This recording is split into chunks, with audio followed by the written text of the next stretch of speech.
All right, what's going on? We are back, and I'm not gonna try to say hopefully this is the last time I do this, but if nothing else, I'm definitely gonna start working towards what I said I was gonna do earlier in the week or whenever it was that I last uploaded, and just want to at least work towards at least one daily upload.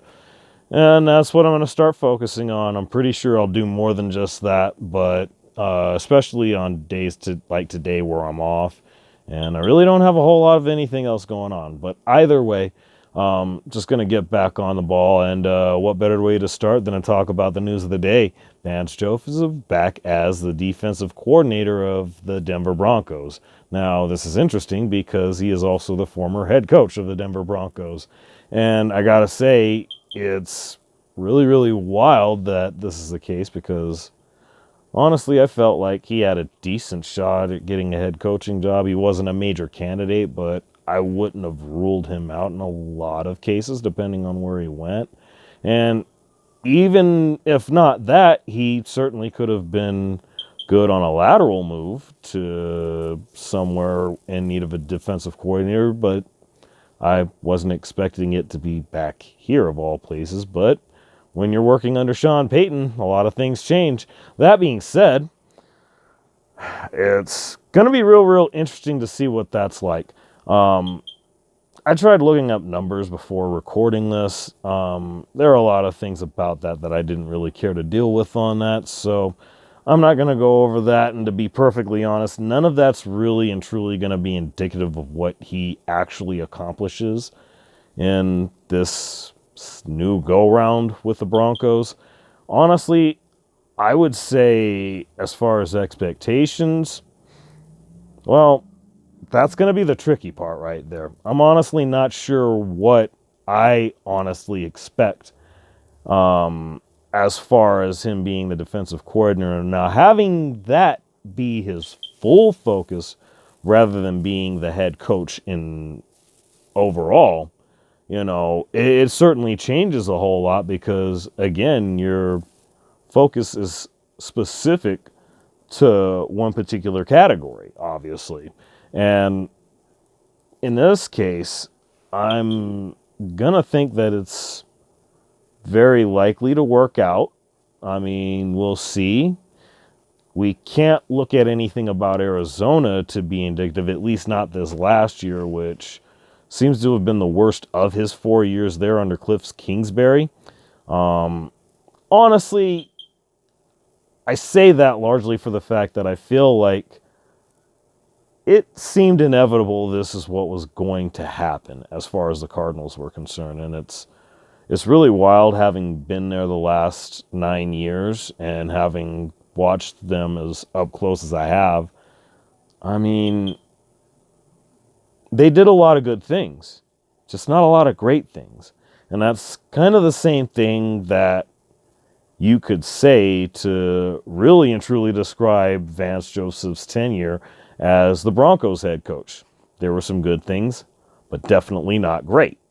Now, the thing about it is that personnel was interchanging at that point.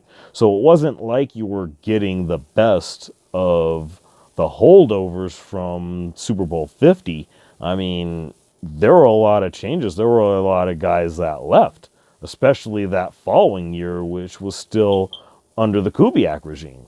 So really and truly, it's going to be interesting because between the Broncos back then and the Cardinals from the last 4 years, I mean, we're talking about an overall superior personnel group.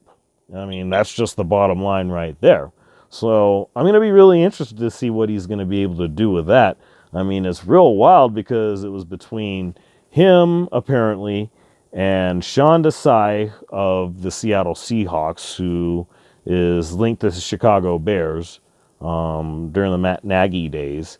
And, of course, what was the third one? Rex Ryan, which was real interesting because for a while it seemed like Rex Ryan was going to be the favorite, and he was. Now, there are a couple of underlying concerns with that. One, he's in his 60s, mid to late 60s, if I'm not mistaken, And he's been away from the game for 6 years doing a lot of analysis takes on ESPN, which is fine.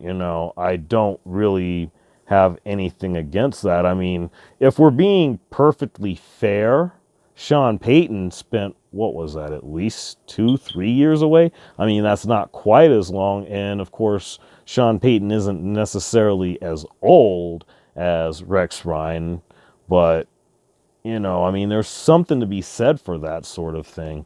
I feel like that happened once before. I'm trying to remember the example of that, but either way, one thing that I will say about it is that it's good because at least we now have most of the pieces in place as far as the staff is concerned.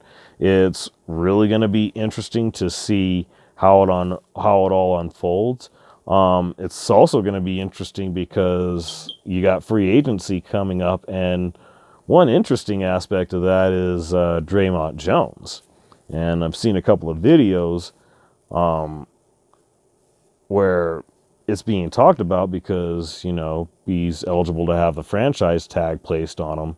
The numbers on that are going to be pretty big. Now, whether or not he's produced enough for that, or if he's valued by the brass enough to get that kind of money, I mean, all those things, as far as how any of us may feel about that, that's certainly up for debate. I'm not really going to go into any of that. I would like to see him back because he is certainly a quality player. The numbers and everything, that's going to be real interesting because, as I understand it, there's a lot of stuff being done right now, whether it's restructuring or just straight cap casualties of guys that are going to get released to make room for free agency. I mean, to be perfectly honest, as far as the glaring needs that the Broncos have right now, I don't know that free agency is necessarily where I would go to fill a lot of that, specifically when it comes to tackle. I mean, you've got Orlando Brown, and of course, I'm forgetting about one other one that's been brought up, but Orlando Brown from the Kansas City Chiefs, reigning defending Super Bowl champions. I mean, you can't go wrong with that, but even with that being the case, he's actually got an excellent track record, was really good in Baltimore for a number of years before being moved to Kansas City. Can play both the left and right tackle, and it's really interesting given that Garrett Bowles seems to be on the trade block. So we'll see how that goes, but definitely going to be looking forward to how all this unfolds. Let me know what you guys think. Is this going to be a good hire?